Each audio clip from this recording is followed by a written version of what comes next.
twaravyumvise biciye mu makuru yo hirya no hino cane cane ku ma réseaux sociaux twaranabibonye aho berekanye amafoto hanyuma twebwe tuvyumvise vyaraduteye impungenge kuko twebwe mu runani bafashe bige ikintu tuharanira ni indero y'akanovera kuri bose idutera impungenge kubera umwana barungitse ku ishuri ntaba yagiye guca amafaranga ntaba yagiye kandi gukoreshwa bitari ivy'ishuri ibikorwa tezo gukora rero kuri twebwe n'ivy'ishuri gusa ibyo tubivuga kuko uravye umwanya abana bamara bariko bariga dusanzwe tubona yuko menga ni mutoyi iyo haroyemwo rero ibindi bintu biza birakura ko umwanya na mutoyi ku bikorwa vy'ishuri twebwe biraheva bikadutera impungenge nico gituma tuyamiriza iyo ngendo sange yari isanzwe iriho canke itari isanzwe iriho itanguye ni baba hariho ababigira babihebe nihaba naho hariho abifuza kubigira ntibaze babigire kuko ni bibi cyane ingaruka ni nyinshi ni nka izo twovuga ni nka zibiri nivyo byo gutakaza umwanya wo kwiga hanyuma gaca yiga nabi ntaheve ngo amenye ivyigwa yarategezwa kumenya ingaruka ya kabiri nuko umwana ashobora no guheba ishuri kubera ivyo yagiye kurondera mu ishuri atari byo yahasanze urumva aba yahasanze ibindi byo kuja gukoreshwa twovuga nk'umucakarambere kuko bakurungitse ku ishuri ukaja gukorera abantu urumva yuko bishobora kuvuga ati bwa wundi ivyo naje kurondera sivyo naronse ingaruka igira gatatu ijanye niyo ya kabiri nuko n'abavyeyi bashobora kuvuga ati umwana wanje hakuja gukorera mu Rundi atacanzanira ata amafaranga azopfuma aja gukora azanira amafaranga umuryango hanyuma akamukora mu ishuri akaja gukora ivyo bikorwa ivyo yakora bamurungitse ku ishuri bikitse ngaho bo bagize ikosha kuko bijyaye birafise akamaro no kumenyereza umwana no kwigisha zijya zari inyigisho bigisha nyambaro kurima bakamwereka ukuntu atera imbuto bakamwereka mugabo sanga ari kuja kwikwerera amatafari y'umuntu kumbe yumvikanye n'umudirecteur kuko menga niko twavyumvise aho ryo bari kosa rikomeye cyane kuko bijya bikorwa by'amatravo pratique navyo nyene biri mu bitabo muri ivyo bitabo rero sinibaza yuko hari ico kuja gutwara amatafari yari yiteze yuko aja kwishura akazasanga ariko arakoreshwa n'umuntu yotegerejwe kumukingira yategezwa kumushira mu ishuri ni yagiye gukora ivy'umuryango yategezwa kuvuga ati reka gukora ivyo oye cane ngo wige ngahaye uze kwishuri nico waje gukora niyo sivye umuyobozi canke umwigisha yategezwa kumubaza ati wasibijwe niki reka kuja gukora ivyo vy'imuhira uri umwana w'ishuri rero igikorwa ca mbere uba uhamagariwe no kuja kwishuri nibahebe iyo ngeso ni ingeso mbi cane ico abavyeyi barungika mwana gukora no kwiga no kurondera indero nziza no kurondera ubumenyi mugabo ntikusukuja gukoreshwa mu bikorwa bitari ivy'ishuri n'ivyaba ari byo kuko nukugera ntuze n'ivyaba ari byo igihe bamubeshera naho no kubibeshoza mbere twotera kamo abamutwara bakaraba yuko ibyo bintu ari byo kuko yakoze ikosa ridakogwa sange baramuhagaritse muri ako kazi aho oye turabishigikiye aho bariko dusaba rero nabandi ku yandi mashuri barabe neza yuko atayandi mashuri byo biriko kugira bafata ingingo nizo oye zo gukora umuntu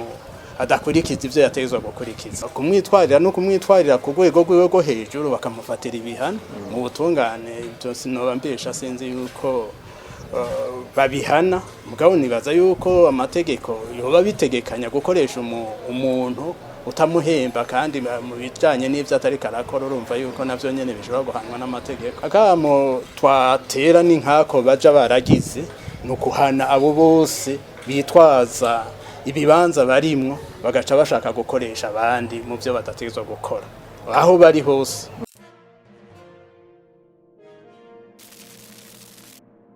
Selon la coalition Afashe Bige, nous avons appris ça à travers des réseaux sociaux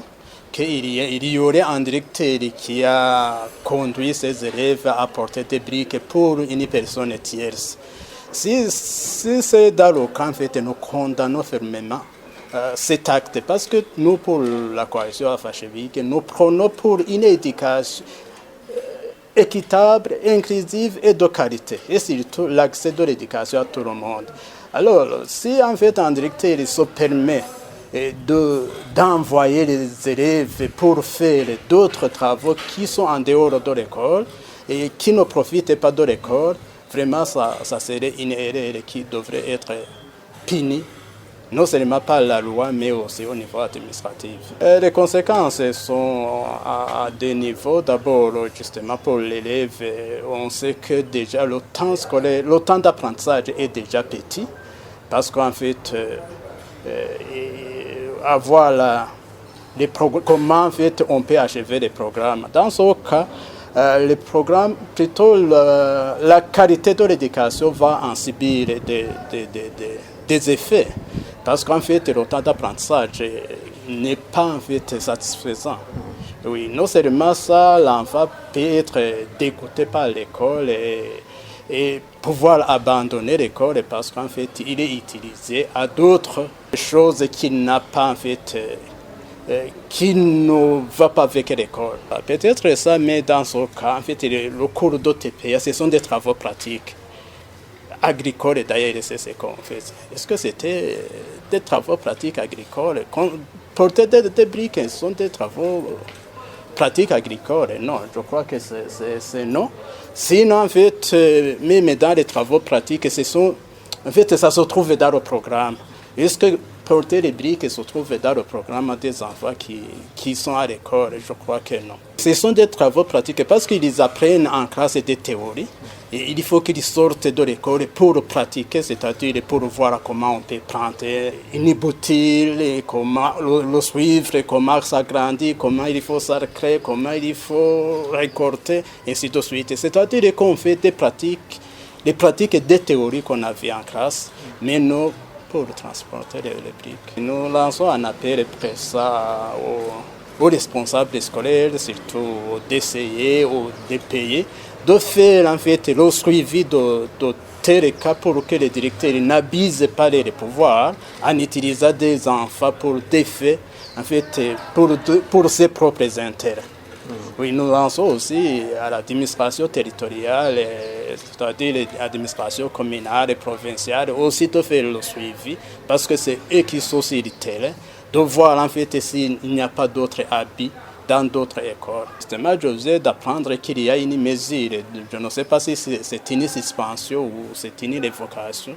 ou tout simplement si on a suspendu le directeur. Si c'est dans le cas, nous sommes satisfaits parce qu'il faut punir et doter les personnes.